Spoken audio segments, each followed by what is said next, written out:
저는 부동산 자체는 수요와 공급이 자연스럽게 형성이 되면 가격이 떨어질 수 있다고 생각을 하거든요. 세금으로 누르면 어딘가는 올라올 수밖에 없는 상황이라고 저는 생각해요. 그래서 지금 막는 게 세금, 대출 이렇잖아요. 그 강제적으로 막는 거는 지금은 이렇게 누르는 것처럼 보여도 밑바닥에서 그게 튀어나올 거라고 생각해서 문재인 정부 때 주로 클라이언트 상담 내용이 증여였거든요. 그 집값이 계속 우상향할 것이라는 가정 하에서 판다기보다는 가족의 테두리 안에서 그 부동산을 보유하고 싶은 더 욕심이 커지거든요. 그게 설령 보유세가 높다 하더라도 그러면 자식한테 빨리 줘버리자라는 그런 게 있어서 오히려 세금으로 눌렀을 때 튀어나오는 부분이 있다고 하시는 건 부담부 증여라든지 빨리 가족한테 팔아버린다든지 그런 경우가 더 많지 남들한테 빨리 팔아야겠다. 저는 조금 다른 얘기지 않나. 부담부 증여는 채무랑 양도와 증여가 함께 이루어지는 걸 부담부 증여라고 하는데,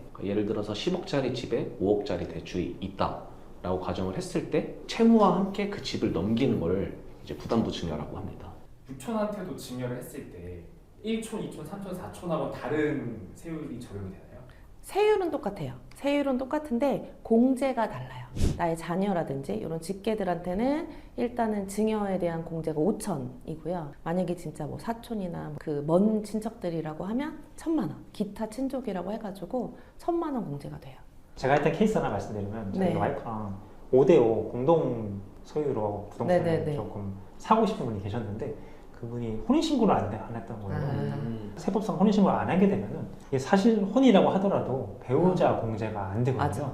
네, 그래서 혼인신고부터 빨리 하고 오시라 이렇게 했던 경험이 있네요. 그러니까 배우자 간에는 6억까지가 증여 공제가 되거든요. 그러니까 증여 공제라는 게 간단히 말하면 얼마까지 세금 없이 줄 수 있느냐예요. 근데 우리가 사실혼이면 당연히 6억을 줬을 때 세금이 많이 나오겠죠. 다른 나라에도 배우자 공제가 있다면은 네. 중동 같은 국가는 일부 다 쳐내란 말이죠. A 배우자, B 배우자, C 배우자한테 6억씩 할 수 있다면은 야 그거야말로 아, 정말 괜찮은 제도 아닌가 그런 생각이 드네요. 기업인데요, 기업? 이혼한 사람한테 합법적으로 이제 세금을 물리지 않는, 원하는지는 모르겠으나 이제 재산 분할이라든지 위자료로 지급하는 것에 대해서는 이제 증여세가 부과되지는 않거든요. 그러니까 제가 했던 건 아니고 고객님의 상황이었어요. 그분은 이혼을 하려고 했는데 남편이 너무 아파서 어떻게 할까 하다가 결국에는 이혼을 선택을 했거든요. 근데 이혼을 하고 나서도 간호를 한 거예요. 근데 보세요. 만약에 이혼을 하지 않고 남편이 돌아가시면 남편의 재산은 상속재산이 돼서 상속세를 많이 내야 되는데 이혼을 하게 되면 반을 가져와도 재산 분할이 돼서 세금이 안 나와요. 그럼 이 배우자 같은 경우에는 재산 분할로 세금 없이 가지고 온 거죠. 지금 세무 그때 조사 받았었거든요. 왜 이혼을 한 후에도 간병을 했냐? 이게 이제 문제가 된 거예요. 위장 이혼 아니냐? 상속세를 신고하기 위해서는 피상속이니까 돌아가신 분의 통장을 다 열어봐야 되는데 어떤 분한테 계속 돈이 나가는 거예요. 근데 가족들도 이분이 누군지 몰라. 나중에 알고 보니까 이제 여자친구분이 계셨던 거죠. 근데 그게 나간 게 됨으로써 그분한테 증여한 걸로 보기 때문에 이 상속인들은 피상속인의 여자친구가 증여받은 것 때문에 상속세가 늘어나는 꼴이 되거든요.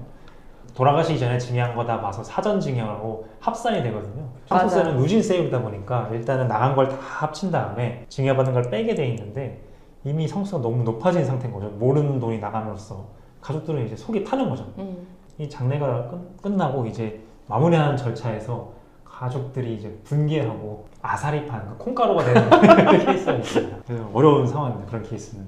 근데 아무튼 상속이 유독 손잡고 들어가가지고 나중에 끝날 때쯤에 이제 멱살 잡는 그런 케이스가 진짜 많아요. 상속세를 계산할 때 기본적으로 공제해주는 기본 공제 금액이 있어요. 근데 이제 피상속인의 재산이 기본 공제보다 클 경우에 이제 세금이 발생이 되는 건데, 이제 옛날에는 대부분의 사람들이 그 기본 공제 그 금액 안에 들어왔단 말이에요, 재산이. 근데 지금은 또 물가 상승이다 뭐다 해가지고 지방만 가도 뭐 5억 넘는 아파트가 엄청 수두룩하잖아요. 아파트 한 채만 해도. 상속 재산 중에서 서울이나 경기도 뭐 수도권 내에 부동산 한 채만 있어도 맞아, 아파트 상속세 부담이 엄청납니다. 나 그 학교 다닐 때 근데 그때 교수님이 뭐라고 했냐면 너네 주변에 상속세 내는 사람 혹시 친구 있으면 친하게 지내라 그랬어요.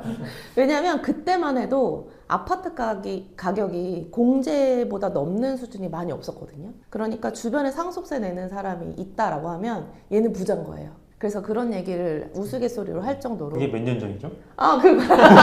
제가 하고 싶은 말은 그때부터 지금까지 공제액이 그대로라는 소리잖아요. 맞아요. 이게 공제 그대로예요. 물가 상승을 반영하지 못하는 거예요. 맞아요. 지금 그래서 그런 얘기 혹시 들어보셨어요? 상속세의 별칭, 서울세. 서울에 있는 아파트 하나 이상 가진 사람들은 거의 대부분 상속세를 낸다고 해서 상속세의 별칭이 서울세예요. 그럼 지금 시대가 바뀌었잖아요. 네. 옛날에는 상속세 내는 사람들을 이제 친하게 지내라고 교수님께서 그랬는데 그러면 요즘은 무슨 세금 내는 사람이랑 친하게 지내요? 종부세?